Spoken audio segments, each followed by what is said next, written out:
আজ ২৪শে এপ্রিল ২০১৩ সালের এই দিনে সাভারের রানা প্লাজা ধসের ঘটনায় নিহত হয় হাজারো মানুষ। এরপর থেকে প্রতি বছর এই দিনটিকে রানা প্লাজা দিবস হিসেবে পালন করা হয়। সেই দুর্ঘটনার এক যুগ পার হলেও এখনও আহত শ্রমিকদের ভাগ্যের তেমন পরিবর্তন হয়নি। কেউ জর্জরিত ঋণের ফাঁদে, আবার কেউ নেমেছেন ভিক্ষাবৃত্তিতে। সহকর্মী রায়ান বিন আমিনের তথ্য ছবিতে প্রতিবেদন।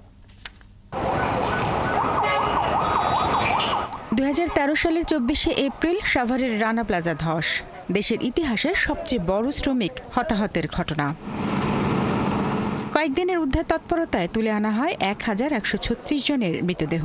এছাড়া ধ্বংসস্তূপের নিচ থেকে জীবিত উদ্ধার করা হয় ২,৪৩৮ জনকে, যাদের বেশিরভাগই স্বাভাবিক চলার ক্ষমতা হারিয়েছেন।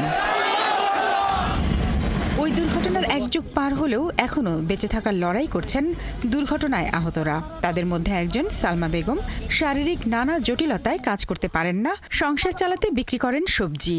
আমি যে পোলা পান দূরনে এখন যাবো, আমার বাড়ি ঘর দেয় না, আমি কোনে যে থাকবো, কোনে যে মাথা দেবো। মেয়েটাই ১ সপ্তাহ ধরে অসুস্থ, আমি টাকার জন্য তার একটা ওষুধ কিনেও খাইতে পারছি না। দুর্ঘটনায় আহত আরেক শ্রমিক আয়শা বেঁচে ফিরলেও মেরুদণ্ডে আঘাত পাওয়ায় বেকার হয়ে জীবন পার করছেন। তার উপর লাখ টাকার দেনা শোধ করতে না পারায় রয়েছেন চরম বিপাকে। মেরুদণ্ডের ব্যথা আর মাথার সমস্যা দেখে আমি কোনো জায়গায় কাজ পাইতেছি না। এক জায়গায় কাজ নিয়েছিলাম, সেই কাজটাও আমি অসুস্থতা হওয়ার কারণে কাজটাও থেকে আমার বাড়ি করে দেয়। শ্রমিকদের অভিযোগ, অসুস্থতা আর দারিদ্র্য নিয়ে দীর্ঘদিন বসবাস করলেও তাদের পুনর্বাসনে এগিয়ে আসেনি কেউ। আমি এই যে ৩,৪৫,০০০ টাকা দিছে, ৫০,০০০ টাকা সিডিতে দিছে, এই সারা আমার কোনো টাকা দেয় না। এই অবস্থায় বর্তমান সরকারের কাছে শ্রমিকদের পুনর্বাসন, ক্ষতিপূরণ ও ২৪শে এপ্রিলকে শোক দিবস ঘোষণার দাবি জানান শ্রমিক নেতারা। আমরা এই সরকারের কাছে দাবি জানাবো, এই ২৪শে এপ্রিলকে শোক দিবস ঘোষণা, ক্ষতিগ্রস্ত শ্রমিক এবং পরিবারকে পুনর্বাসন, মানে ১ যুগ আয়ের সমপরিমাণ ক্ষতিপূরণ। রানা প্লাজা ধসের ঘটনায় দায়ের করা মামলার বিচার চলছে ধীর গতিতে। দিন যাচ্ছে আর বিচার ও ক্ষতিপূরণ পাওয়ার আশা ক্ষীণ হচ্ছে আহতদের। শারমিন স্বপ্না, ৭১। এক যুগ পূর্তি উপলক্ষে বুধবার সন্ধ্যায় ধসে পড়া রানা প্লাজার সামনে নির্মিত অস্থায়ী শহীদ বেদিতে মোমবাতি প্রজ্বলন ও বিক্ষোভ সমাবেশ করেছেন নিহত শ্রমিকদের স্বজন, আহত শ্রমিক সহ বিভিন্ন শ্রমিক সংগঠনের নেতাকর্মীরা। এ সময় তারা রানা প্লাজার মালিক সোহেল রানার ফাঁসি দাবি করেন। বলেন, এই ভবন ধসে দোষীদের বিচার না হওয়ায় প্রমাণিত হয় যে প্রচলিত আইনে ১,১৩৪ জনের হত্যার মতো বিচার করা সম্ভব নয়। তাই দোষীদের বিচারের জন্য স্পেশাল ট্রাইব্যুনাল আইন গঠন করার দাবি জানান শ্রমিক নেতারা।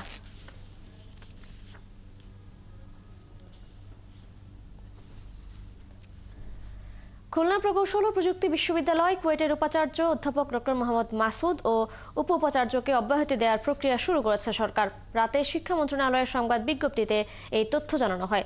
বিজ্ঞপ্তিতে উল্লেখ করা হয়, সাম্প্রতিক ঘটনাবলীর পরিপ্রেক্ষিতে যে সংকট তৈরি হয়েছে তা নিরসন এবং শিক্ষা কার্যক্রম দ্রুত শুরু করার লক্ষ্যে কুয়েটের উপাচার্য এবং উপ উপাচার্যকে অব্যাহতি দেওয়ার প্রক্রিয়া শুরু করা হয়েছে। শিগগিরই একটি সার্চ কমিটি গঠনের মাধ্যমে এ দুটি পদে নতুন নিয়োগ দেওয়া হবে। জ্যেষ্ঠ অধ্যাপকদের মধ্য থেকে একজনকে সাময়িকভাবে উপাচার্যের দায়িত্ব অর্পণ করা হবে বলে বিজ্ঞপ্তিতে জানানো হয়। এদিকে উপাচার্যের অপসারণের খবরে অনশন ভেঙেছে আন্দোলনরত শিক্ষার্থীরা। কুয়েট উপাচার্যকে অপসারণের দাবিতে ২২ এপ্রিল থেকে আমরণ অনশনে বসেছিলেন ২৯ শিক্ষার্থী।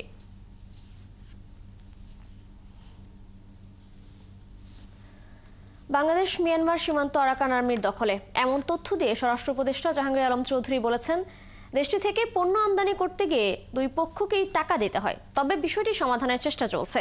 আরাকান আর্মির অনেকেই এই ব্যাপারে উল্লেখ করে উপদেষ্টা জানান, সীমান্তের সব ভিডিও সত্য নয়, আবার সবটা যে মিথ্যা তাও নয়।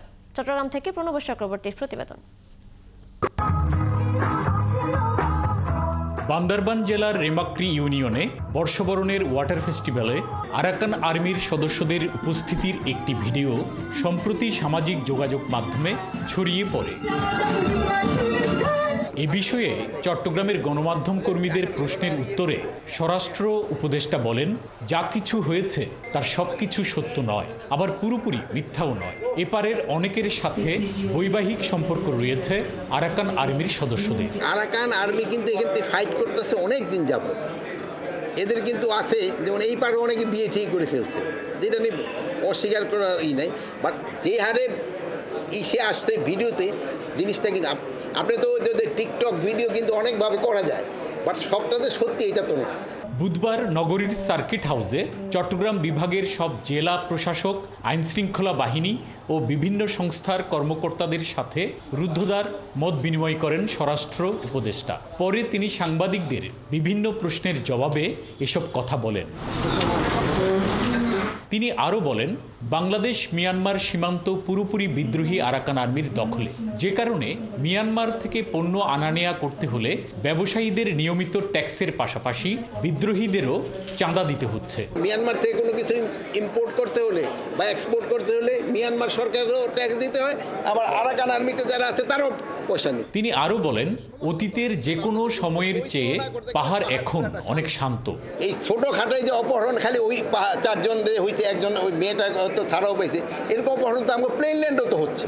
খালি ওই পাহাড়ের কেন দোষ দেন? পাহাড় আগের থেকে অনেক ভালো অবস্থা আছে, অনেক শান্ত আছে। দেশের বিভিন্ন জেলায় হত্যাসহ বিভিন্ন ঘটনায় আইনশৃঙ্খলা বাহিনী সজাগ রয়েছে বলে জানান উপদেষ্টা।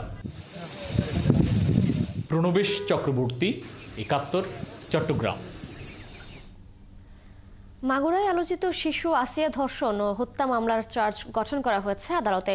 মামলার সাক্ষ্য দেওয়ার দিন ঠিক করা হয়েছে আগামী ২৭ এপ্রিল। বুধবার সকাল 10:30টায় মাগুরার নারী ও শিশু নির্যাতন দমন ট্রাইব্যুনাল আদালতের বিচারক এম জাহিদ হাসান এই আদেশ দেন। শরীফ তেহরান টুটুলের তথ্য ছবিতে প্রতিবেদন। বুধবার সকালে বিশেষ নিরাপত্তার মধ্য দিয়ে আদালতে আনা হয় আসামি হিটু শেখ, তার 2 ছেলে সজীব শেখ, রাতুল শেখ এবং স্ত্রী জাহেদা বেগমকে।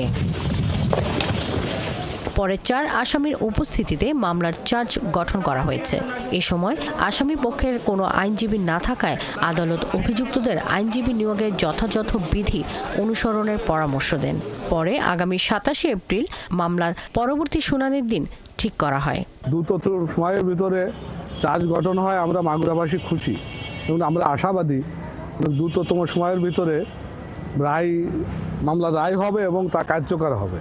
মামলাটির জনগুরুত্বপূর্ণ বিবেচনায় স্বরাষ্ট্র মন্ত্রণালয় থেকে বিশেষ কৌঁসুলি হিসেবে নিয়োগ দেওয়া হয় অ্যাটর্নি জেনারেলের মর্যাদাপ্রাপ্ত আইনজীবী এহসানুল হক সমাজিকে। শুনানি শেষে তিনি জানান, আসামিদের বিরুদ্ধে 144 ধারায় জবানবন্দি ও অন্যান্য নথির ভিত্তিতে অভিযোগ গঠন করা হয়েছে এবং প্রাথমিকভাবে তিনি সন্তুষ্ট হয়েছেন that there is a sufficient ground for proceeding against the accused as per the provisions of chapter 23 of the Code of Criminal Procedure.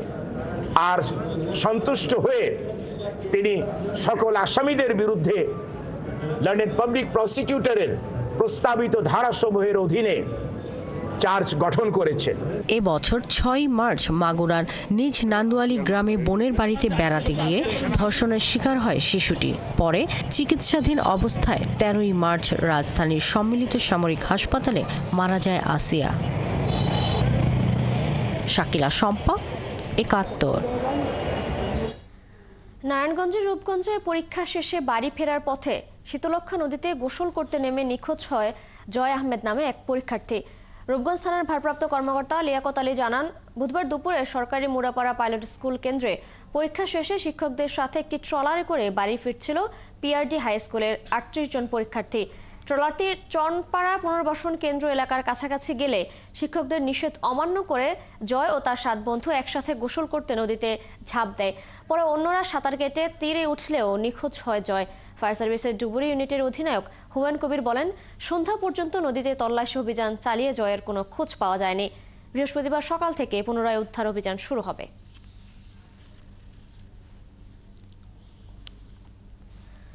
Munshiganj সদরের মেঘনা নদীর আধারা ইউনিয়নের কালীরচর অংশে ভাসমান অবস্থায় এক অজ্ঞাত যুবকের মৃতদেহ উদ্ধার করেছে পুলিশ। চর আবদুল্লাপুর নৌ পুলিশ ফাঁড়ির এএসআই ইয়াকুব আলী জানান, বুধবার বিকেলে স্থানীয়রা একটি মৃতদেহ নদীতে ভাসতে দেখে। পরে 999 নম্বরে ফোন করে জানালে পুলিশ মৃতদেহটি উদ্ধার করে। নিহতের পরিচয় শনাক্তে কাজ করছে পিবিআই।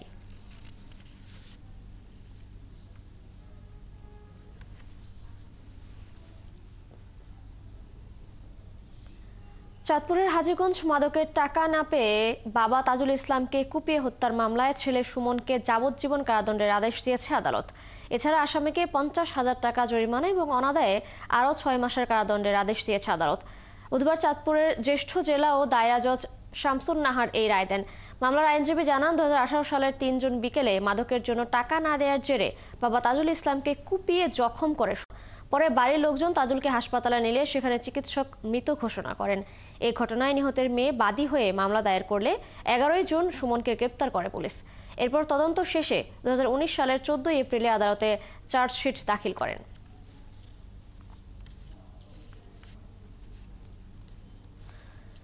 মানুষের শান্তি ও অধিকার কেড়ে নেওয়ায় সাধারণ জনগণ আওয়ামী লীগকে উৎখাত করেছে বলে মন্তব্য করেছেন বিএনপি কেন্দ্রীয় নির্বাহী কমিটির সদস্য রুহুল কুদ্দুস তালুকদার দুলু।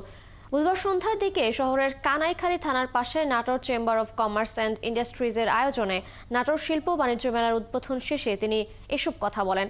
এ সময় জেলা police super Amjad Hossain, chamber of কমার্সের সভাপতি আব্দুল মান্নাফ সহ অন্যান্যরা উপস্থিত ছিলেন।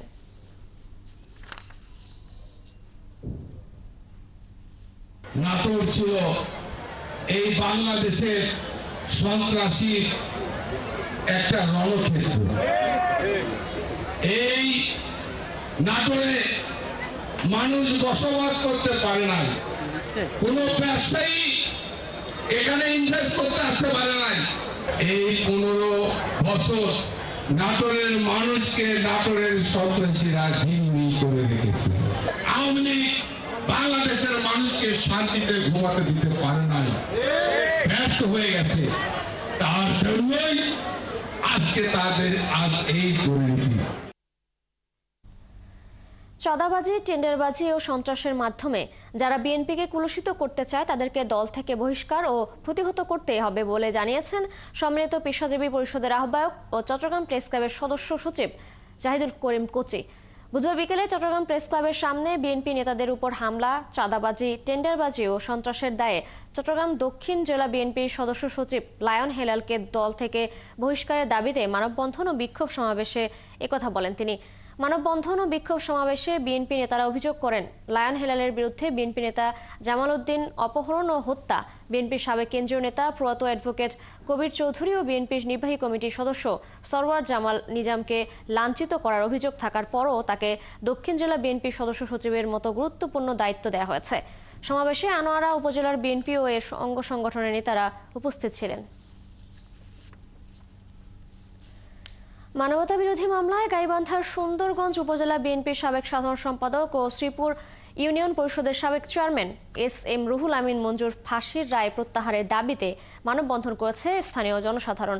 বুধবার বিকেলে সুন্দরগঞ্জ উপজেলার মাছের হাট বাজারে স্বপ্নচূড়া ফাউন্ডেশন ও স্থানীয় জনসাধারণের ব্যানারে এই মানববন্ধন করা হয়।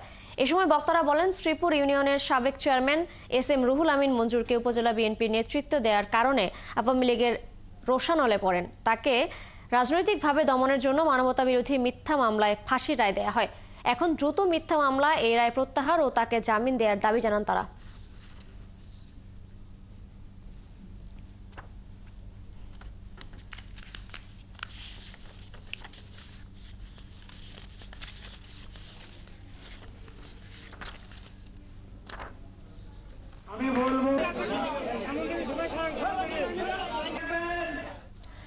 দর্শক, শুরুতেই যেমনটি বলছিলাম, আজ 24 এপ্রিল 2013 সালের এই দিনে সাভারের রানা প্লাজা ধসের ঘটনায় নিহত হয় হাজারো মানুষ। এ নিয়ে আরো খবর জানাতে সাভার থেকে যোগ দিচ্ছেন সহকর্মী রায়ান বিনামিন।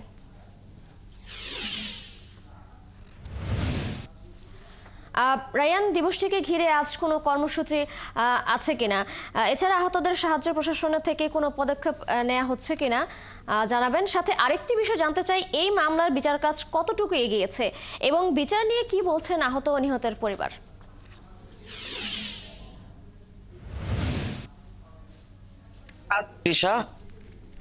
আজকে 24 এপ্রিল ভয়াল একটা দিন, বিশেষ করে সাভারের জন্য, যে এই দিন 2013 সালের এই দিনে সাভারের রানা প্লাজা 9 তলা একটা ভবন ধসে পড়ে এবং প্রায় 1150 মতো মানুষ ভবনের নিচে চাপা পড়ে মারা যায়। এরপর থেকে কিন্তু শ্রমিকদের হাহাকার বা শ্রমিকদের কান্না থামছে না। ওই ঘটনার পর রাষ্ট্র বা আন্তর্জাতিকভাবে বা বিভিন্ন এনজিও থেকে অনেক সহযোগিতা পেয়েছেন শ্রমিকরা যারা আহত হয়েছে, নিহতদের পরিবার। কিন্তু তাদের যে স্থায়ী পুনর্বাসন, সেই স্থায়ী পুনর্বাসনের কোনো ব্যবস্থা হয়নি এবং স্থায়ী চিকিৎসার যে ব্যবস্থা সেটি হয়নি। এখনো পর্যন্ত শ্রমিকরা দাঁড়ায় দাঁড়ায় ঘুরছেন একটু চিকিৎসার জন্য, ভালো চিকিৎসার জন্য।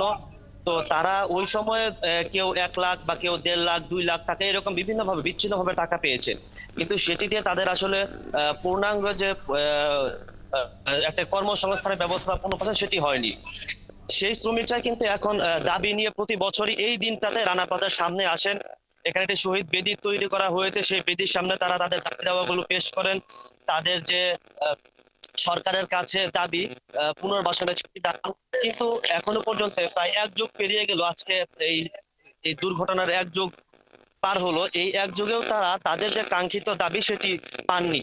তো অন্তর্বর্তী সরকারের কাছে তাদের আশা যে এই সরকার হয়তো তাদের দিকে তাকাবে, এই সরকার তাদের যে দাবি দেওয়া আছে সেগুলোতে নজর দেবে।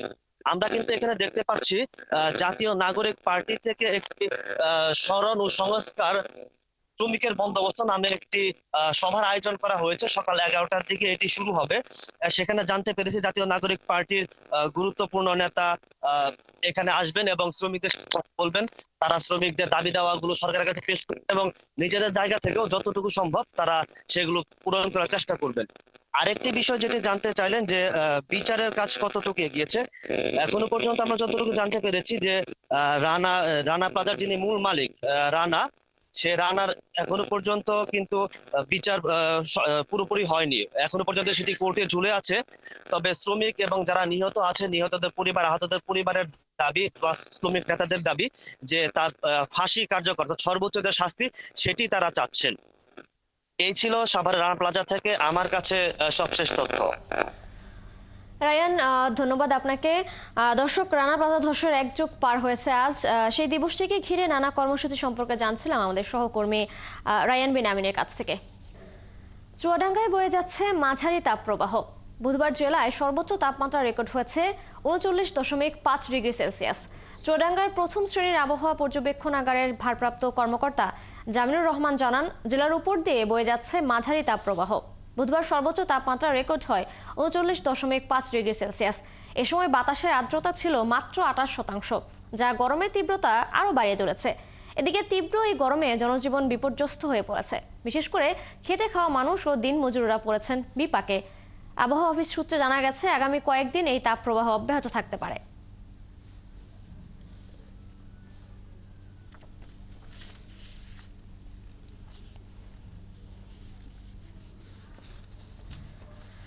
চুয়াডাঙ্গায় তাপপ্রবাহে বিপর্যস্ত জনজীবন। সেখানকার আজকের খবর জানাতে আমাদের সাথে যুক্ত হচ্ছেন সহকর্মী এম এ মামুন। মামুন, তাপমাত্রা বেড়ে যাওয়ায় কি অবস্থা দেখছেন সেখানে? এ বিষয়ে আবহাওয়া অফিস কি বলছে? চুয়াডাঙ্গাতে তো তাপপ্রবাহ অব্যাহত রয়েছে বেশ কয়েকদিন ধরে। আর আপনি জানেন যে চুয়াডাঙ্গা জেলা কিন্তু সারা দেশের ভিতরে সবচেয়ে বেশি তাপমাত্রা এখানে হয়। আর এই তাপমাত্রার কারণে আমাদের এখানে যে ফসলের মাঠ ক্ষতিগ্রস্ত হয় এবং এই সময় কৃষকরা মাঠে কাজ করতে কষ্ট পায়। আর এই সময়টা ধান কাটাকাটি চলছে মাঠে এবং অনেকে অন্যান্য ফসল পরিচর্যা করছে। সব মিলে কৃষকরা যারা মাঠে কাজ করছে তারা খুব কষ্টে আছে। এছাড়া অন্যান্য কলকারখানায় যারা কাজ করে তারা কষ্টে আছে এবং তীব্র তাপদাহের কারণে মানুষ ঘরের বাইরে বের হচ্ছে খুবই কম এবং হাসপাতালগুলোতে চিকিৎসা যে সেবা চলছে সেখানে রোগীর সংখ্যা বৃদ্ধি পেয়েছে। আর তাপপ্রবাহের যে বর্তমান পরিস্থিতি সেটা আজকে সকালে কিন্তু একটু অন্যরকম, কারণ যদিও বলছে 27 তারিখের দিকে বৃষ্টি হবে আবহাওয়া দপ্তরের কথা, তবে আজকে সকালে আকাশে মেঘ জমেছে এবং আশা করা যাচ্ছে যে হয়তো বা 27 তারিখে বৃষ্টি হতে পারে। আকাশে যে মেঘের আনাগোনা, তো সকাল থেকেই মানুষ একটু আশান্বিত এই মেঘ দেখে। তো এখানকার যে জনজীবন হয়তো স্বস্তি পাবে বৃষ্টি আসলে। আশেপাশের জেলা কোথাও বৃষ্টি হয়েছে এমন তথ্য আমরা জানতে পারিনি। তবে চুয়াডাঙ্গা একমাত্র আবহাওয়া অফিস এই অঞ্চলের, তারা বলতে চাচ্ছে যে 27 তারিখে বৃষ্টি হতে পারে। আর এই যদি তাপপ্রবাহ একভাবেই এইভাবেই থাকে তাহলে ফসলের ক্ষেত্রে বিশেষ করে ধান কাটাকাটি যারা করছে তাদের জন্য একটু কষ্ট হলেও ধান উত্তোলনের ক্ষেত্রে তাদের সুবিধা, তবে অন্যান্য ফসলের ক্ষেত্রেও একটু সমস্যা রয়েছে। কৃষি বিভাগের থেকে বলা হচ্ছে যে কিছু ফসলের ক্ষতি হবে যদি তাপপ্রবাহ অব্যাহত থাকে। তিশা। মামুন, ধন্যবাদ আপনাকে। দর্শক, তাপপ্রবাহের খবর জানাচ্ছিলেন আমাদের সহকর্মী চুয়াডাঙ্গা থেকে। আমরা যাচ্ছি পরের সংবাদে। চট্টগ্রাম নগরীর জলাবদ্ধতা দূর করার প্রকল্প চলার কারণে খোলা খালগুলো ঝুঁকিপূর্ণ হয়ে উঠেছে। সামান্য বৃষ্টিতে রাস্তা ও খাল পানিতে একাকার হওয়ায় দুর্ঘটনা বাড়ছে। সর্বশেষ গত শুক্রবারে রাতে নগরের কাপাসগোলা এলাকায় চলন্ত রিকশাসহ খালে পড়লে মায়ের কোল থেকে নিখোঁজ হয় 7 মাসের শিশু সেহরিজ। 14 ঘন্টা পর চাকতাই খালের সুটকিপট্টি এলাকা থেকে সেহরিজের মরদেহ উদ্ধার করা হয়। এভাবে গত 9 বছরে এসব অরক্ষিত খাল নালায় পড়ে মৃত্যু হয়েছে অন্তত 13 জনের। আরো জানাচ্ছেন রাজীব বড়ুয়া। চট্টগ্রামে 2021 সালের 25শে আগস্ট সকাল 11টায় নগরীর মুরাদপুরে নালায় পা পিছলে পড়ে যায় চকবাজারের সবজি বিক্রেতা সালে আহমেদ। গত 4 বছর যাবৎ ওনার মরদেহটি আর খুঁজে পাওয়া যায়নি। 2021 সালের 30শে জুন মেয়রগলিতে খালে পড়ে অটোরিকশা চালক ও এক যাত্রীর মৃত্যু হয়। 2023 সালের 27শে আগস্ট আগ্রাবাদ রঙ্গিপাড়ায় নালায় পড়ে এক শিশু নিখোঁজ হয়। একই বছর 7ই আগস্ট বাদামতলা এলাকায় নালায় পড়ে মৃত্যু হয় নিপা নামের এক কলেজ ছাত্রীর। সর্বশেষ গত শুক্রবার রাতে নগরীর কাপাসঘোলা এলাকায় চলন্ত রিকশাসহ খালে পড়লে মায়ের কোল থেকে পানিতে পড়ে মারা যায় 7 মাসের শিশু সেহরিজ। এলাকাবাসী বলছেন, ঝুঁকিপূর্ণ নালাখালের পাশে নিরাপত্তা ঘেরা না থাকায় প্রতি বছর দুর্ঘটনায় মৃত্যু হচ্ছে। কিন্তু জলাবদ্ধতা নিরসনে দায়িত্বপ্রাপ্ত সিডিএ ও সিটি কর্পোরেশন নির্বিকার। এটা যখন পানি উঠে যায়, এটা কোথায় রাস্তা কোথায় খাল ওটা বোঝা যায় না, কিন্তু এখানে ওয়াল ছিল, খালের কাজ করার জন্য ওয়ালটা ভাঙছে। আজকে এটা শেষ হয়েছে, এই 2-1 দিনে ইস্যু নিয়ে থাকবে, আপনাদের প্রত্যাশা দিবে কাজ হবে, কিন্তু বাস্তবায়নটা ওই রূপে হয় না। আসলে এগুলো তো সরকারের কাজ করতেছে না, অনেকদিন ধরে বাকি রেখেছে। এইটা বড় করবে, ভালো করবে, কাজ করবে, এদিকে কাইটা ওদিকে নিবে, এই অবস্থা করে আজকে প্রায় 8-10 বছর। যে খালে পড়ে শিশু সেহরিজ মারা গেছে, ওই খালটির সংস্কারের দায়িত্বে থাকা সিডিএর প্রধান প্রকৌশলী বলেন, 36টি খালের মধ্যে 19টি খালের সংস্কার কাজ সম্পন্ন হয়েছে, বাকি খালগুলোতে কাজ চলছে। বর্ষা শুরু হলো, এটা কন্টিনিউ করবে সেপ্টেম্বর অক্টোবর পর্যন্ত। তো এই কয় মাসে যেগুলো কাজ করি নাই আমরা, সেগুলো কী ব্যবস্থা হবে? তো ওইটা তো আমরা বলেছি বাংলাদেশ সেনাবাহিনীকে যে ওখানেও টেম্পোরারি প্রোটেকশন দেওয়ার জন্য, যাতে এই খালের মধ্যে যাতে কেউ না পড়তে না পারে। এ নিয়ে চট্টগ্রাম সিটি কর্পোরেশনের মেয়র বলেন, ইতিমধ্যে নালায় পড়ে শিশু মৃত্যুর ঘটনায় তদন্ত কমিটি গঠিত হয়েছে। এছাড়া নগরীকে 6টি জোনে ভাগ করে বিপজ্জনক খাল নালা চিহ্নিত করে নিরাপত্তা ব্যবস্থা নেওয়া হবে।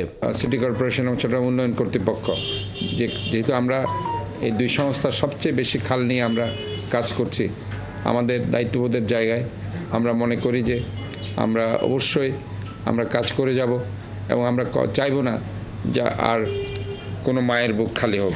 নগর পরিকল্পনাবিদরা জানান, সেবা সংস্থাগুলোর মধ্যে পারস্পরিক সমন্বয়ের ঘাটতি রয়েছে। যে প্রত্যেকটা সংস্থার এখানে অংশগ্রহণ এবং দায়বদ্ধতা নিশ্চিত করা, তাহলে যাতে করে এই দায় এড়ানোর সুযোগটা থাকবে না এবং একটা দুর্ঘটনা ঘটার পরে আরেকজনের ঘাড়ে দায় চাপানোর ব্যবস্থাটাও থাকবে না। নগরীর জলাবদ্ধতা নিরসনে প্রায় 14,000 কোটি টাকা ব্যয়ে সিডিএ, চট্টগ্রাম সিটি কর্পোরেশন ও পানি উন্নয়ন বোর্ডের প্রকল্পের কাজ 2017 সালে শুরু হয়। 2022 সালে কাজ শেষ হওয়ার কথা থাকলেও এখনও পর্যন্ত এই 4 প্রকল্পের কাজ শেষ হয়েছে 50 থেকে 70 ভাগ। রাজীব বড়ুয়া, 71, চট্টগ্রাম। দর্শক, চট্টগ্রাম নগরের ঝুঁকিপূর্ণ খাল নিয়ে বিস্তারিত জানাতে আমাদের সাথে সরাসরি যুক্ত হচ্ছেন সহকর্মী রাজীব বড়ুয়া। রাজীব, ঝুঁকিপূর্ণ খালের বিষয়ে কি বলছেন এলাকার লোকজন এবং প্রশাসন থেকে কোনো পদক্ষেপ নেওয়া হয়েছে কিনা? দিশা, আপনি জানেন যে গত শুক্রবার চট্টগ্রামে খালের পানিতে পড়ে 7 মাস বয়সী শিশু মারা গেছে এবং এই ঘটনার পরে আসলে চট্টগ্রামের যেসব সেবা সংস্থা আছে, বিশেষ করে সিটি কর্পোরেশন সিডিএ, তাদের তৎপরতাটা বেড়েছে এবং চট্টগ্রামের যে প্রধান একটি সমস্যা সেটা হচ্ছে জলাবদ্ধতার সমস্যা। এই জলাবদ্ধতা নিরসনের জন্য চট্টগ্রামের 3টি সংস্থা, অর্থাৎ চট্টগ্রাম সিটি কর্পোরেশন, সিডিএ এবং পানি উন্নয়ন বোর্ড, এই 3টি সংস্থাকে 4টি প্রকল্প দেওয়া হয়েছে। সেই 2017 সাল থেকে তাদের এই প্রকল্পের কাজগুলো শুরু হয় এবং কথা ছিল যে 2022 সালের মধ্যে তাদের যে প্রকল্পের কাজ সেটি আসলে শেষ হবে, কিন্তু 2025 সালে এসেও কিন্তু তারা সবগুলো প্রকল্পের কাজ শেষ করতে পারেনি এবং তারা বলছেন যে আসলে এই পুরো প্রকল্পের কাজ শেষ করতে আরো 1 বছর অর্থাৎ 26শে জুন পর্যন্ত তারা সময় চেয়েছেন এবং 26শে জুনের মধ্যে আসলে আদৌ তারা আসলে কাজটি শেষ করতে পারবেন কিনা সেই ব্যাপারে আসলে সবার সন্দিহান। কেননা চট্টগ্রাম শহরে প্রায় 57টি খাল রয়েছে। এই 57টি খাল চট্টগ্রাম শহরের ভিতর দিয়ে গিয়ে সবগুলো কর্ণফুলীতে পড়েছে। তো এই খালগুলো আসলে ভরাট হয়ে যাওয়ার কারণে বর্ষাকালে আমরা দেখি যে এখানে জলাবদ্ধতা তৈরি হয়। তো আগে সেটি অনেক কম ছিল, কিন্তু বর্তমানে আমরা দেখি যে সেই তার জলাবদ্ধতার যে পরিমাণ সেটি অনেক আসলে বেড়ে গেছে। তো এই পরিমাণটা জলাবদ্ধতা বেড়ে যাওয়ার কারণে কিন্তু এই ধরনের প্রকল্পগুলো নেওয়া হয়েছিল, কিন্তু এখানে যে 3টি সংস্থা কাজ করছে তারা কিন্তু আসলে সবগুলো কাজ শেষ করতে পারেনি এবং এটা প্রকল্পের একদিকে প্রকল্পের মেয়াদ বাড়ছে, পাশাপাশি ব্যয় বাড়ছে, কিন্তু প্রকল্প আসলে শেষ হচ্ছে না, যার কারণে এই ভোগান্তি থেকে আসলে চট্টগ্রামবাসী মুক্ত হচ্ছে না। এবং প্রতি বছর আমরা দেখি যে বর্ষা হলেই এখানে চট্টগ্রামের যে খাল নালাগুলো আছে ওগুলো অরক্ষিত থাকার কারণে খাল নালা যখন আসলে উপচে পড়ে পানিতে তখন আসলে বোঝা যায় না যে কোনটা খাল কোনটা রাস্তা। তো যার কারণে আমরা দেখি যে প্রতি বছরই কিন্তু আসলে এই ধরনের দুর্ঘটনাগুলি ঘটে। এবং এখন যে খালটি দেখছেন এটি চট্টগ্রামের মেয়র খাল বলে। তো এখানে 2021 সালের 30শে জুন একটা সিএনজি সহ এখানে যাত্রী সহ এখানে এই খালে পড়ে যায় এবং সিএনজি চালক এবং যাত্রী সহ 2 জন এখানে মারা যান। তো এরপরে আমরা দেখি প্রতি বছরই কোনো না কোনো জায়গায় চট্টগ্রাম শহরে পানিতে পড়ে এরকম মারা যাচ্ছে। চট্টগ্রামের যেসব নিচু এলাকা আছে, বিশেষ করে চকবাজার, মুরাদপুর, কাতালগঞ্জ, বদ্দারহাট, 2 নম্বর গেট, আগ্রাবাদ, এসব নিচু এলাকায় কিন্তু আমরা দেখি যে সবসময় এরকম বর্ষা আসলেই বা একটু বৃষ্টি হলে পরে পানি আসলে জমে। তো এই দুর্ঘটনার পরেই আসলে আমরা দেখি যে আসলে যখন একটা দুর্ঘটনা ঘটে তারপরে কিন্তু যে সেবা সংস্থাগুলো তারা একটু নড়েচড়ে বসে।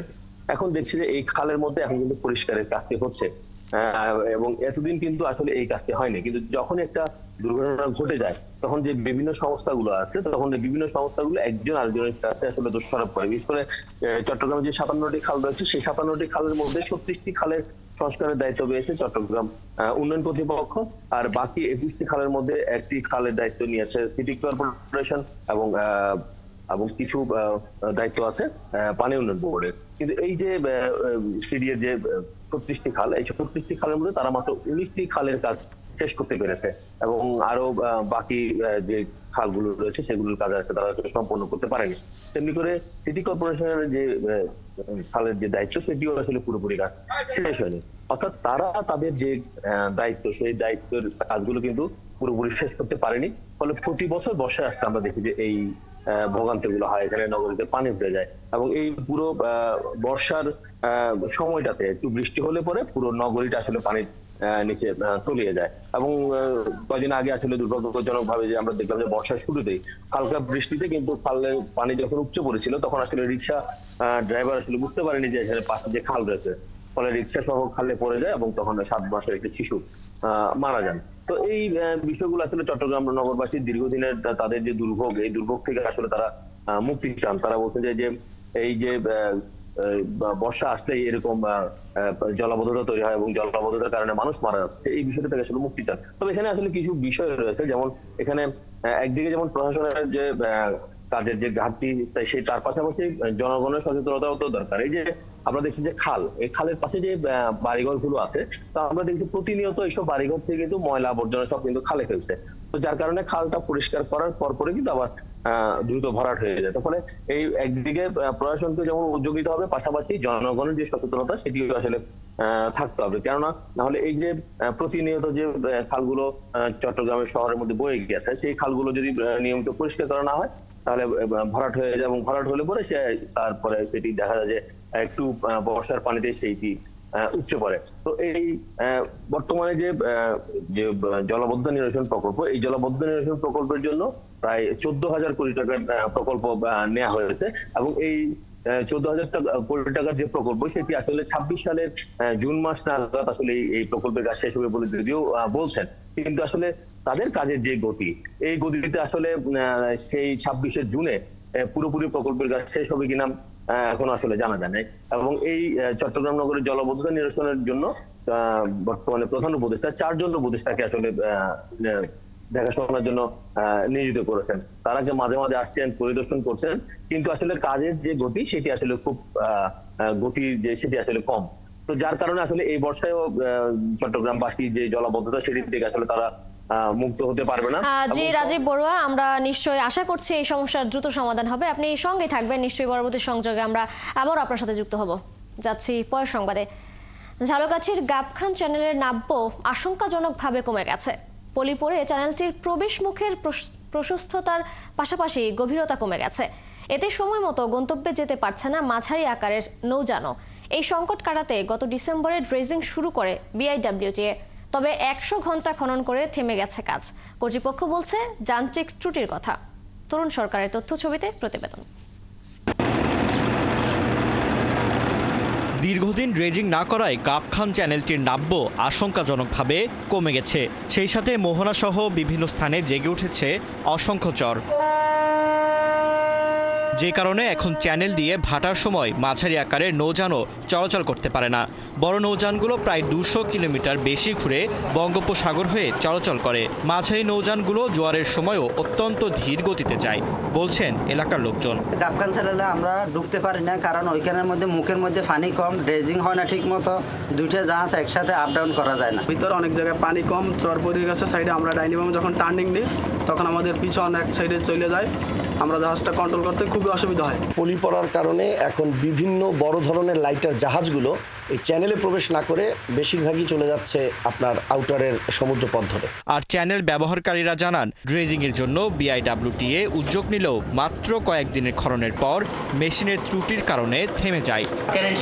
সব চলে গেছে, বুট বেয়ারিং এগুলি বাইরের থেকে আনতে হয়েছে, এখন আইনে এগুলি আবার ফিটিং করতেছে। ওখানে ইঞ্জিনের ত্রুটি হয়েছে, ইঞ্জিন মেরামত করার জন্য অফিস নিয়ে গেছে, ইঞ্জিন মেরামত শেষ হলে আবার পুনরায় কাজ চালু হবে। আর বিআইডব্লিউটি এর কর্মকর্তা জানান, ড্রেজারের যান্ত্রিক ত্রুটির কারণে খনন সাময়িক বন্ধ রয়েছে। 2-1 দিনের মধ্যে মেরামত করে দ্রুত কাজ শেষ করা হবে। আশা করি 2-3 দিনের ভিতরে হাইড্রোলিক ইঞ্জিনের মেরামত কাজটা শেষ হবে এবং আমরা ড্রেজারটা অপারেশনালে নিতে পারবো। এবং অপারেশনে গেলেও হয়তো যে কাটিংটা আছে এবং ড্রেজারটা যদি স্মুথলি আমরা চালাইতে পারি, হয়তো আশা করি আগামী 10-15 দিনের ভিতরে হয়তো কাটিংটা শেষ হয়ে যেতে পারে। ঝালকাঠির সুগন্ধা বিষখালীর সাথে পিরোজপুরের সন্ধ্যা নদীর সংযোগে তৈরি করে 17 কিলোমিটারের গাবখান চ্যানেল। ফারদিন নীরব, 71। দর্শক, ঝালকাঠির গাবখান চ্যানেলের খবর জানাতে আমাদের সাথে সরাসরি যুক্ত হচ্ছেন সহকর্মী তরুণ সরকার। তরুণ, আপনি তো আছেন সেখানে, কি কি সমস্যা দেখা দিয়েছে সেখানে? এছাড়া সংকট কাটাতে কর্তৃপক্ষ কোনো ব্যবস্থা নিয়েছে কিনা?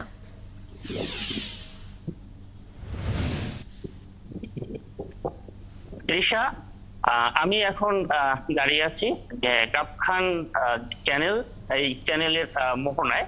এই আমার ডান পাশে রয়েছে সুগন্ধা এবং বিষখালী নদী, এবং এই বাম পাশ থেকেই গাবখান চ্যানেলটি বয়ে গেছে। এই চ্যানেলটি কিন্তু সুগন্ধা নদীর সাথে পিরোজপুরের যে কাউখালীর সন্ধ্যা নদী, সেই নদীর সাথে যে এই সংযোগ স্থাপন করার জন্য 1912 থেকে 18 সালের মধ্যে মানে চ্যানেলটি খনন করা হয়েছে।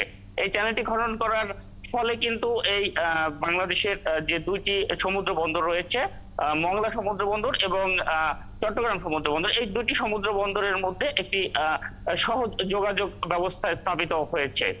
বর্তমানে যে চ্যানেলটির অবস্থা, দীর্ঘদিন ধরে যে কার্যকর ড্রেজিং না করার ফলে চ্যানেলটি প্রশস্ততা কমে গেছে, দুই পাশের পলি পড়ে চ্যানেলটি ভরে গেছে এবং মোহনা, বিশেষ করে মোহনার যে জায়গাটি, সেই জায়গাটি কিন্তু অনেকটাই এখন অরক্ষিত। অর্থাৎ চ্যানেলটি থেকে এখন প্রবেশ করতে গেলে জাহাজগুলোকে অপেক্ষা করতে হয়, বড় যে জাহাজগুলো, সেই জাহাজগুলোকে অপেক্ষা করতে হয় জোয়ারের জন্য।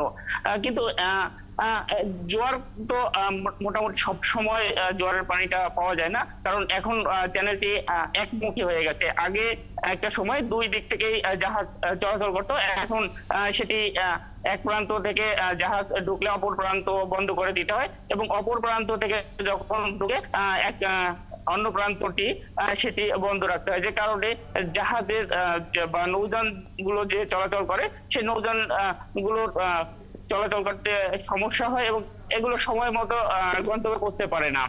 দেশের দক্ষিণ পশ্চিমাঞ্চলের সঙ্গে যে মংলা যে নৌ যোগাযোগ সেটি কিন্তু দীর্ঘদিন ধরে ব্যাহত হচ্ছে। তরুণ, ধন্যবাদ আপনাকে। আপনার মাধ্যমে জানছিলাম ঝালকাঠির গাবখান চ্যানেলের নাব্যতা আশঙ্কাজনকভাবে কমে যাওয়ার সম্পর্কে। যাচ্ছি পরের সংবাদে। আগামী 27 এপ্রিল সন্ধ্যা 7টায় সিলেট ওসমানী আন্তর্জাতিক বিমানবন্দর থেকে 7 টন পণ্য নিয়ে স্পেনের উদ্দেশ্যে উড়াল দেবে বিমানের একটি কার্গো ফ্লাইট। সম্প্রতি ভারত ট্রান্সশিপমেন্ট বন্ধ করায় পণ্য রপ্তানিতে ব্যবসায়ীদের মধ্যে যখন উদ্বেগ, তখন এরকম একটি সুসংবাদ দেশের রপ্তানিকারকদের মধ্যে আশার সঞ্চার করেছে। মোহিত দিদারের তথ্য ছবিতে প্রতিবেদন। বাংলাদেশকে দেয়া ট্রান্সশিপমেন্ট সুবিধা গত 8 এপ্রিল বন্ধ করে দিয়েছে ভারত। ভারতের ট্রান্সশিপমেন্ট সুবিধা বাতিলের নির্দেশ, স্থগিতের চেষ্টা বা পাল্টা কোনো ব্যবস্থা না নিয়ে দেশের সক্ষমতা বাড়ানোর দিকেই নজর দিয়েছে অন্তর্বর্তী সরকার। এ পদক্ষেপের অংশ হিসেবে 27 এপ্রিল সন্ধ্যা 7টায় সিলেট ওসমানী আন্তর্জাতিক বিমানবন্দর থেকে 7 টন পণ্য নিয়ে স্পেনের উদ্দেশ্যে উড়াল দিবে বিমানের একটি কার্গো ফ্লাইট। বিমান কর্তৃপক্ষ জানায়, সিলেট ওসমানী বিমানবন্দরে কার্গো ফ্লাইট চালু করতে 26 কোটি টাকা ব্যয়ে কার্গো কমপ্লেক্স ও টার্মিনাল নির্মাণ করা হয়েছে। বাড়ানো হয়েছে বিমানবন্দরের নিরাপত্তা। কার্গো ফ্লাইটটি চালু হলে ইউরোপে পণ্য রপ্তানিতে বৃহত্তর সিলেট অঞ্চলের জন্য নতুন যুগের সূচনা হবে। আমরা আশাবাদী যে এখান থেকে অপারেশন শুরু হয়ে গেলে এই অঞ্চল থেকে রপ্তানির উৎসাহিত হবে, এমনকি আমাদের যে কোনো প্রতিবেশী অঞ্চলও এই ক্ষেত্রে আমাদের এই সুবিধাটা গ্রহণ করতে পারে রপ্তানির জন্য। ব্যবসায়ীরা জানান, প্রবাসী অধ্যুষিত এই অঞ্চলের বেশিরভাগ মানুষ ইউরোপ, আমেরিকা ও মধ্যপ্রাচ্যে থাকায় সেখানে কাঁচা সবজির চাহিদা বেশি। বিগত 6 বছর ধরে সিলেট থেকে কার্গো ফ্লাইট বন্ধ থাকায় ঢাকার হযরত শাহজালাল আন্তর্জাতিক বিমানবন্দর থেকে সেই পণ্য পাঠাতেন রপ্তানিকারকরা। তাই এখানে ফ্লাইট চালুর দাবি জোরালো হচ্ছিল বেশ কিছুদিন ধরেই। আমরা জানি যে এটা যে কারণে করা হচ্ছে খুব তাড়াহুড়া করে, যেহেতু ট্রান্সশিপমেন্টটা বাতিল হয়েছে, সেই হিসাবে এটা করতে গেলে আমার মনে হয় যে সময়ের মধ্যে হয়েছে, বাকি সময় ইনশাল্লাহ হয়ে গেলে ব্যবসায়ীরা উপকৃত হবে, ক্রেতারও উপকৃত হবে এবং আমাদের এটার চাহিদা বাড়বে।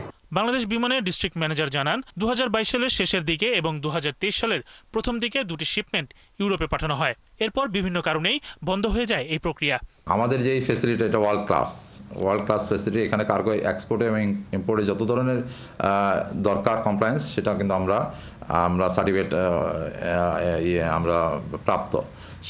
সেই অনুযায়ী আমরা আশা করি এখান থেকে ইউরোপ এবং যেখানে যে মাল যায় না কেন, আমরা কিন্তু সক্ষম এখান থেকে এক্সপোর্ট এবং ইম্পোর্ট করতে। এছাড়া আট অফ সিলেট জোনের চেয়ারম্যান জিয়াউর রহমান জানান, সিলেট থেকে সরাসরি কার্গো সার্ভিস চালু হয় সিলেটে অনেক কর্মসংস্থান তৈরি হবে।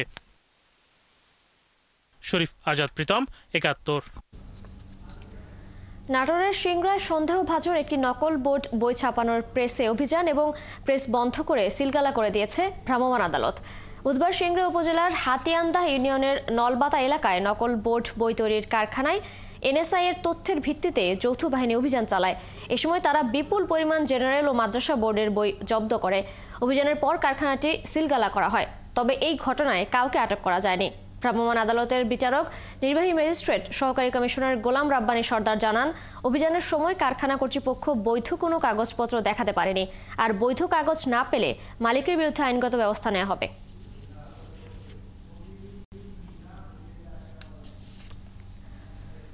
নড়াইলে অবৈধ কয়লা তৈরির কারখানা ও তিহাম ব্রিক্স পরিবেশ দূষণকারী এই দুটি প্রতিষ্ঠানকে ১,২০,০০০ টাকা জরিমানা করেছে ভ্রাম্যমাণ আদালত। বুধবার বিকেলে জেলার সদরের এক্সিকিউটিভ ম্যাজিস্ট্রেট সঞ্জয় ঘোষের নেতৃত্বে উপজেলার চণ্ডীবরপুর ইউনিয়নের বাধাল গ্রামে অভিযান চালানো হয়। এ সময় পরিবেশ অধিদপ্তর ও জেলা প্রশাসকের মোবাইল অবৈধ কয়লা তৈরির কারখানাকে ১ লাখ টাকা ও তিহাম ব্রিক্স ইট ভাটাকে ২০,০০০ টাকা জরিমানা করে কারখানা ঘুরিয়ে দেওয়া হয়। এ সময় স্থানীয় প্রশাসনের সাথে সেনাবাহিনী, পুলিশ প্রশাসন এবং ফায়ার সার্ভিসের সদস্যরা উপস্থিত ছিলেন।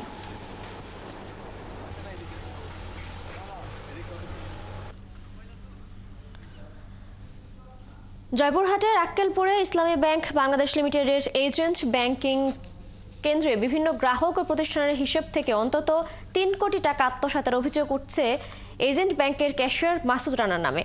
অভিযোগে বলা হয়েছে, দীর্ঘদিন ধরে কৌশল করে এই টাকা আত্মসাৎ করে সে। গ্রেপ্তার হয়ে মাসুদ অভিযোগ স্বীকার করেছে। তবে এরই মধ্যে অভিযুক্তরা জামিন পাওয়ায় টাকা ফেরত পাওয়া নিয়ে নিশ্চয়তা পাচ্ছেন না গ্রাহকরা। যদিও ব্যাংক কর্তৃপক্ষ বলছে দ্রুত গ্রাহকের টাকা ফেরত দেওয়ার চেষ্টা চলছে। মোয়াজ্জেম হোসেনের তথ্য ছবিতে প্রতিবেদন। বুধবার দুপুরে আক্কেলপুর উপজেলা পরিষদের সামনের সড়কে ইসলামী ব্যাংক এজেন্ট শাখার নিচে শত শত গ্রাহক সমবেত হয়। এক পর্যায়ে তারা ব্যাংকটির কার্যালয়ে প্রবেশ করে কর্মকর্তাদের অবরুদ্ধ করে রাখে। সন্ধ্যার পর খবর পেয়ে পুলিশ ব্যাংকের এজেন্ট ও ক্যাশিয়ার মাসুদ রানা সহ 3 জনকে আটক করে। এ ঘটনার পর থেকে ব্যাংকের এজেন্ট শাখা বন্ধ রয়েছে। ভুক্তভোগীরা বলছেন, মামলা বা আশ্বাস নয়, দ্রুত তাদের টাকা ফেরত দেওয়া হোক। আমি টাকা দিতে যাই, করতে যাই, কত টাকা আছে তো যা আছে তাই আছে, মোবাইলে বলবো আর বলে না। আমার অ্যাকাউন্টে টাকা ছিল, তারপরে এটা জানাজানির পর আমি অ্যাকাউন্ট চেক করে দেখি আমার অ্যাকাউন্ট শূন্য। আমার হিসাবের আগে ওনার হিসাব বরাবর থাকে, তাহলে ভাই আমরা কি করে জানতে পারবো যে আমাদের টাকা আত্মসাৎ করতেছে? গ্রাহকরা অভিযোগ করেন, প্রায় 3 কোটি টাকা আত্মসাৎ করলেও আটককৃতরা একদিন পরেই আদালত থেকে জামিন পেয়ে যায়। আমাদের শিক্ষকদের এই রমজান মাসে ঈদের সিজনে যে আমাদের বেতন এবং বোনাস সবকিছুই বন্ধ হয়ে আছে। এখন পর্যন্ত শিক্ষকরা বেতন বোনাস কিছুই পায়নি।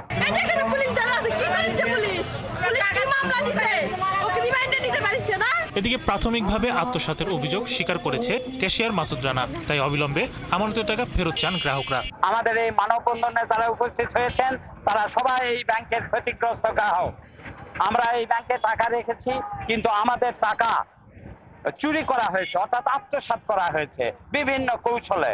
আমাদের ফিঙ্গারিং একবারের জায়গা 3 বার নিয়ে একবার আমরা প্রথমবার যেটা দেই সেই টাকাটা আমাদেরকে পরিশোধ করা হয় এবং পরবর্তীকালে যে 2-3 বার টাকা দেওয়া হয় এটা তারা টাকা উঠায় না। ব্যাংকটির ব্যবস্থাপক জানান, এই ঘটনায় ব্যাংকের পক্ষ থেকে একটি তদন্ত কমিটি গঠন করা হয়েছে ও তদন্ত চলছে। জমার ক্ষেত্রে তারা কি করছে, এই গ্রাহকদের সাথে প্রতারিত করে হয়তো বা সম্ভবত একটা ভালো রিলেশন তারা বিল্ড আপ করছে। পরে দেখা গেল যে তারা ওই জমা স্লিপে স্বাক্ষর নিয়ে পেমেন্টটা তারা রিসিভ করছে, ফিক্সড ডিপোজিট করছে। সেখানে সাধারণ একটা চেক দিয়ে বোঝানো হয়েছে যে এটা আপনার ফিক্সড ডিপোজিট রিসিভ। আমাদের কাছে স্মারকলিপি দিয়েছে, আমরা স্মারকলিপিটি সংশ্লিষ্ট ব্যাংক কর্তৃপক্ষের কাছে এবং সংশ্লিষ্ট মন্ত্রণালয় বরাবর প্রেরণ করেছে প্রয়োজনীয় ব্যবস্থা এবং নির্দেশনার জন্য। 2018 সালে আক্কেলপুর পৌর শহরের উপজেলা পরিষদের সামনে ইসলামী ব্যাংক বাংলাদেশ লিমিটেডের এজেন্ট ব্যাংকিং কেন্দ্রটি খোলা হয়। এই ব্যাংকের অধিকাংশ গ্রাহক বিভিন্ন মাদ্রাসা, এতিমখানা ও শিক্ষা প্রতিষ্ঠান। শরীফ আজাদ প্রীতম, 71। বৈশাখের প্রথম দিন থেকেই গাইবান্ধার মীরের বাগানে শুরু হয়েছে ইচ্ছা পূরণের মেলা। চলবে পুরো বৈশাখ মাস জুড়ে। সারা দেশের বিভিন্ন এলাকা থেকে নানা ধর্ম বর্ণের হাজার হাজার মানুষ ভিড় জমাচ্ছেন মেলা প্রাঙ্গণে। গাইবান্ধা থেকে শামীম আল শাম্মুর পাঠানো তথ্য ছবিতে প্রতিবেদন। মাটির হাড়ি, ঢাকনা সরা, মাটির পুতলা, বাঘ, পাখি, চারুকারু পণ্য, কদমা, বাতাসা, মুড়ি, মুরকি আর মুরালির দোকান। চলছে মেলা। জেলা শহর থেকে উত্তরে 7 কিলোমিটার দূরে দারিয়াপুর হাট। সেখান থেকে প্রায় 2 কিলোমিটার পূর্বে মীরের বাগানে বসেছে ইচ্ছা পূরণের মেলা। এখানে 3 অলির মাজার প্রাঙ্গণ মানত বা ইচ্ছা পূরণের আশায় দূর দূরান্ত থেকে আসা নানা ধর্মবর্ণের ভক্ত নারী পুরুষের পদচারণায় সরগরম। মাজারে তবারক দেওয়ার প্রস্তুতিতে ভক্তরা বাড়ি থেকে চাল, ডাল, মুরগি, মাংস, জ্বালানি কাঠ সহ রান্নার অন্যান্য জিনিসপত্র নিয়ে আসেন। মাজারের সামনে চুলায় রান্না হয় খিচুড়ি। সেই খিচুড়ি মাজারে এবং গরিবদের ভাগ করে দেওয়া হয়। নিজেরাও খায়, তবারক হিসেবে বাড়িতেও নিয়ে যায়। গরুর অসুখ হচ্ছিল, মানসিক হচ্ছে, গরু ভালো হয়েছে, এখন ফির আবার আসুন। পানি হলো মেয়ের বাচ্চা হচ্ছিল, তার জন্য মানত করছিল, পূর্ণ হচ্ছে, তার জন্য আসছিলাম। এখানে আসলে নাকি যারা যেটা মানত করে, হ্যাঁ, তাদের ওই মানতটা পূরণ হয় এবং কি অসুখ বিসুখ থাকলে ভালো হয়ে যায়। ওই আশা করেই সবাই এখানে আসে। এখানে রান্নাবাড়ি করে, পিকনিকের মতো খাওয়া দাওয়া করে, আনন্দ ফুর্তি করে, কেনাকাটা করে। মাজারের মোতোয়াল্লি ও খাদেমরা জানান, মানুষ নিজের ইচ্ছায় আসে, বিশ্বাসের উপর ভর করে, মনোবাসনা পূরণের জন্য দোয়া করে। এক কথা হচ্ছে সৎ উদ্দেশ্য নিয়ে এখানে আসেন, ভালো লাগে বলে আসেন। এখানে আপনারা জিয়ারত করে যান। এইভাবে 200 বছর থেকে চলে আসছে। আর আমরা পূর্বপুরুষ থেকে এখানে খেদমতে আসছি। 200 বছর ধরে বৈশাখ মাস জুড়েই চলে এই মেলা, 4 একর জায়গা জুড়ে। পুরান ঢাকার কারি করিম বক্সের উত্তরাধিকারীরা বংশ পরম্পরায় মোতোয়াল্লি হিসেবে এই ওয়াকফ সম্পত্তিটি রক্ষণাবেক্ষণ করে আসছেন। এই মাজারে ঐতিহাসিক পীর শাহ সুলতান গাজী, মীর মোশাররফ হোসেন ও ইবনে শারফুদ্দিন শাহর কবর রয়েছে। হাসান আহমেদ, 71।